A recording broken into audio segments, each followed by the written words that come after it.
Bismillahirrahmanirrahim. Pemirsa, Assalamualaikum Nusantara yang dimuliakan oleh Allah.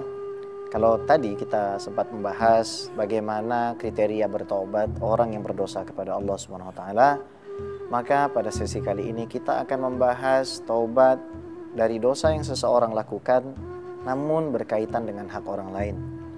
Maka ada satu metode yang dinamakan istihlal, syarat atau prerequisite yang diberikan oleh para ulama bagi siapapun yang hendak bertobat kepada Allah Subhanahu wa taala, hendaknya dirinya melakukan istihlal. Apa itu istihlal? Alif dan sin pada kata istihlal artinya adalah thalabul halal. Apabila ada seseorang yang menghibahi saudaranya, mengambil hartanya, memukul wajahnya, maka diwajibkan bagi dirinya untuk meminta maaf. Apabila ada kaitannya dengan harta dan hutang, maka wajib bagi dirinya untuk mengembalikan hutang-hutangnya tersebut. Hal ini tentu saja memberikan kita satu peringatan besar, bahwasanya tidak segampang itu dosa seseorang bisa diampuni oleh Allah Subhanahu wa taala, terlebih apabila dosa tersebut berkaitan dengan orang lain. Maka daripada itulah Nabi Muhammad SAW pernah memperingatkan kita. Beliau bersabda, "Atadruna manil muflis?" Wahai para sahabatku, apakah kalian mengetahui siapakah orang-orang yang bangkrut? Maka para sahabat Nabi bertanya, "Al-muflis man la dirham lahu wala mata'." Orang-orang yang bangkrut di kalangan umatku adalah orang-orang yang tidak memiliki dirham dan juga perbekalan. Akan tetapi Nabi Muhammad SAW tidak memaksudkan bangkrut dalam urusan keduniaan.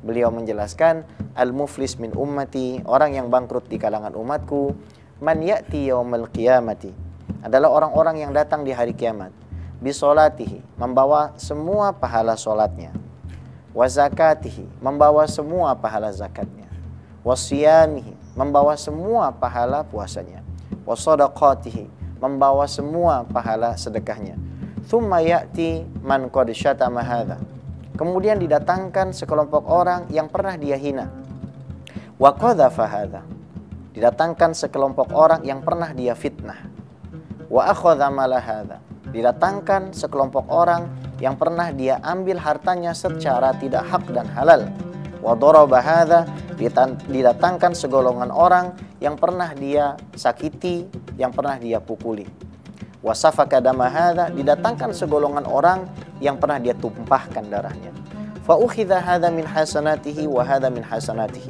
maka diambil dari pundi-pundi kebaikan yang sudah dilakukan oleh orang tersebut, sholatnya, puasanya, zakatnya, hajinya, wakafnya, umrohnya, semua pahala yang dilakukannya, yang dia inginkan supaya dia masuk ke dalam surganya Allah Subhanahu wa taala, ternyata justru malah ditumpahkan dan ditimpahkan kepada orang-orang yang pernah dia zalimi tersebut. Pertanyaannya, apakah urusannya selesai sampai di situ? Ternyata tidak. Fa anna faniyat hasanatuhu qabla ay yaqdiya ma alayhi turihat alaihi khotoyahum thumma turiha finnar.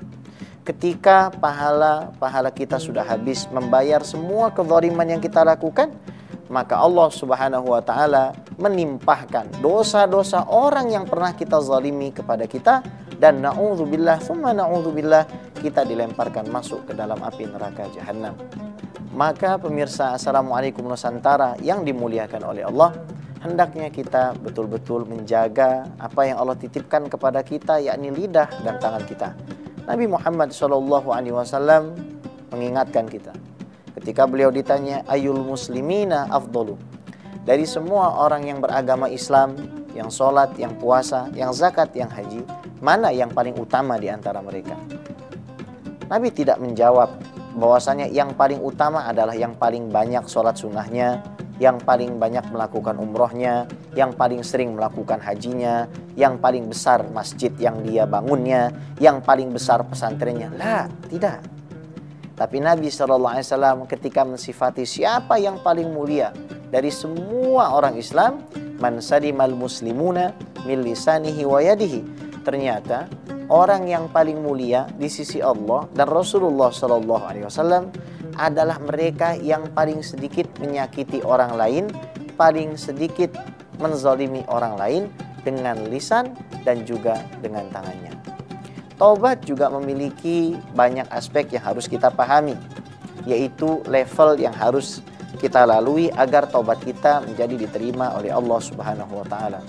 Apabila kita tidak mengetahui level dan tingkatan taubat, maka khawatirnya kita sudah merasa bertobat kepada Allah, namun hakikatnya ada banyak hal yang belum kita taubati. Karena luasnya dimensi taubat tersebut, insya Allah akan kita bahas setelah yang satu ini. Tetap bersama kami. Assalamualaikum Nusantara.